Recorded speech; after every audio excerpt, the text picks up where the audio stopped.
let's talk about Black Lives Matter. Very, very generally, how do we prevent it? How do things like George Floyd, Breonna Taylor? What kind of institutional changes can we make to prevent these things from happening? I think we all know that we'll never. Eradicating racism isn't something that you can't just pass a law and make it illegal to be racist. There will always be people like that. But what kind of changes can we make to curtail police violence against people of color? And I want to start that with keep that with Anthony. Violence by the police. I think one of the first steps you could do is to start out, police live in the communities that they police. Mm-hmm. They're less likely to hurt somebody who might be their neighbor's kids or somebody who lives around the block. Yep. Detroit has a problem with most of the police officers not living here. And they tried to do a thing, and that happened way back with Coleman Young tried to keep that going, and he was defeated at a state level or something. We're like, well, you don't have to live there. You have to have some skin in the game. You have to be invested in the community in which you live. Mm-hmm. And I think that would go a long way to stop some of the silly problems that you have. You see that your neighbors is not criminals, and the people see the police is not. You don't see each other as adversaries. So, and I would say I agree with you that the Detroit police have been a lot better in terms of. Well, I mean, I don't know. I definitely got the sense living here that for a long time, I mean, even today, I don't like leaving Detroit because suburban cops are just bored. They'll just pull you over for like nothing, you know, and cops got, in Detroit have better things to do.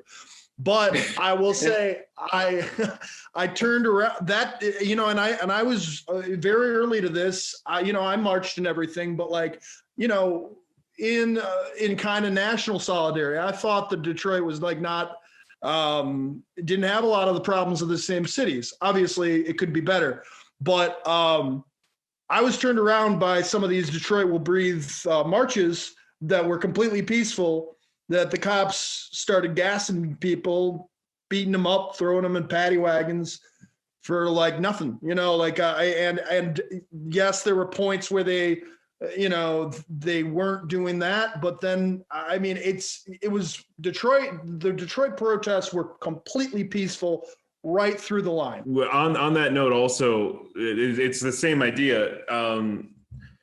Where do you draw the line between riots and protests? And I understand there's some of it that's very obvious. A protest is peaceful, and a riot is violent, even if it's violence against property, looting, burning things down, etc. But the police don't seem to be able to make that easy of a distinction. So where do we draw the line? How do we excuse police treating peaceful protesters like they're rioting when they're not? And let's ask Mike. I think you defined it well, and I don't think we do excuse it. Okay.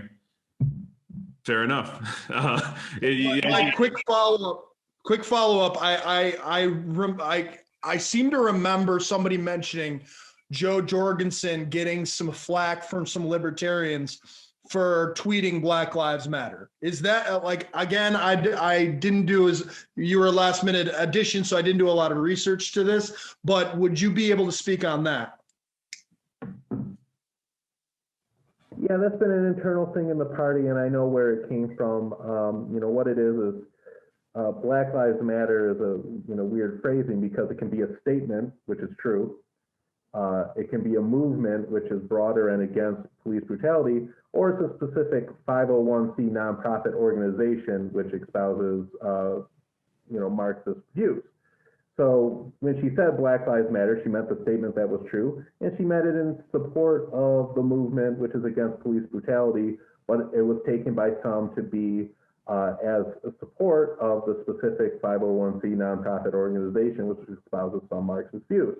And that, wouldn't be a great thing for us to do, and we don't,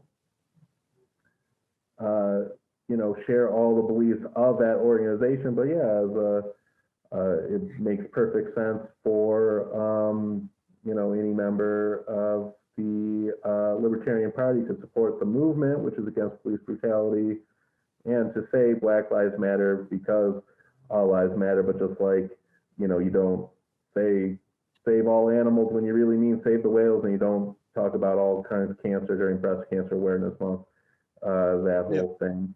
But I do think the solution comes from police responsibility, make settlement lawsuits come out of police pensions. That's the skin in the game. And qualified immunity. Justin Amash, the Libertarian congressman from Michigan's 3rd District, introduced the first tripartisan bill into Congress to end qualified immunity. And he also just has to end the war on drugs. You just completely reduce the number of interactions and reasons a police officer has to come in contact with anybody, because we already know that people of color who use drugs is proportionate to people of color in the general population. But we know that the number of people of color who get arrested for using drugs is double that. And we know that the number of people of color who get sentenced to jail for using drugs is quadruple that. We have to take away the incentive but the excuse for cops. Anything can smell like weed. I had a friend who joined the police academy, and they told him, hey, if you have one of those pine tree air fresheners, that's a symbol of a drug dealer, so you can pull over anybody with a pine tree air freshener. But by the way, if you see somebody who doesn't have a pine tree air freshener, that means they know that they're allowed to pull over people with pine tree air fresheners, and they're savvy drug dealers, and you can pull them over too. Yeah, I imagine that this would be, there's aspects of this that are more libertarian. I think that civil liberties, obviously. But then I imagine not too many of you are on board with defund the police, maybe because the idea of defunding the police is resources going into I think we need a lot less. I think we need a lot less police, because once we stop enforcing victimless acts that shouldn't even be crimes in the first place, there'll be a lot less market need for cops. But I also think we should get rid of police unions too. I think that could be a huge solution to protecting cops that do bad things. Anthony, did you have anything else you wanted to talk about the Detroit Police Department?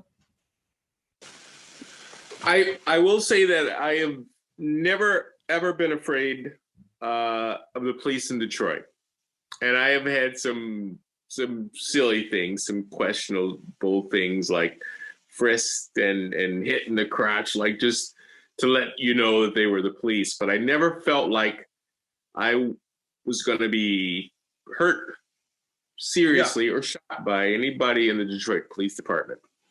And I've known some guys who, join and don't live here. And some of their attitudes, I've known some crooked cops in my time. And that's not the way I feel immediately after I go across 8 Mile. Today, I went to watch the football game in my friend's garage, and I knew I had to get out before dark. I have had police harassment, on 696, stopped by a cop, put face down on the side of the freeway with cars flying by you in the freeway for nothing, for just fucked with. I've understood the kind of the way that the Detroit police fucked with you. Yeah. But I never felt like I was going to jail, that they were going to hurt me or even do anything to me, that they were just doing stupid police shit. That's bad. But I never felt my life was in danger like I do when I'm in the suburbs. Specifically, Craig making the decision to gas, beat up, and jail protesters, you think he was just showing them who's boss? Or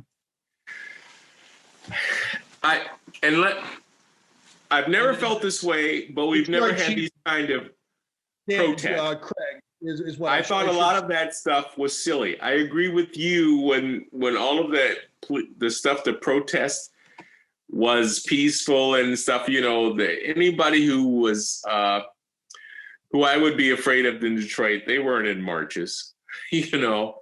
Any of the, I don't want to say I know big drug dealers, but any of those people, they weren't around or marching with anybody. These were, although it was a lot of Detroiters, so there were a lot of Detroiters there. But they were conscientious young people or older people or whatever. They weren't doing anything, and I think that how they got into trouble was why were they there anyway? 2 cop cars at the most. When you put out a huge police presence, when you put out any kind of huge presence against another, whatever, you're looking for a fight. You put 2 cops out, 2 cop cars to make sure they're all right, make sure, you know, no one's running through them with cars, slowing down traffic. That's all you need. But when you put out a big force, then you're making it like it's a big confrontational thing when it doesn't have to be. I think that when you put out too much of a force, you make it a confrontational thing. That's what you were talking about Charlottesville earlier. When you've got a big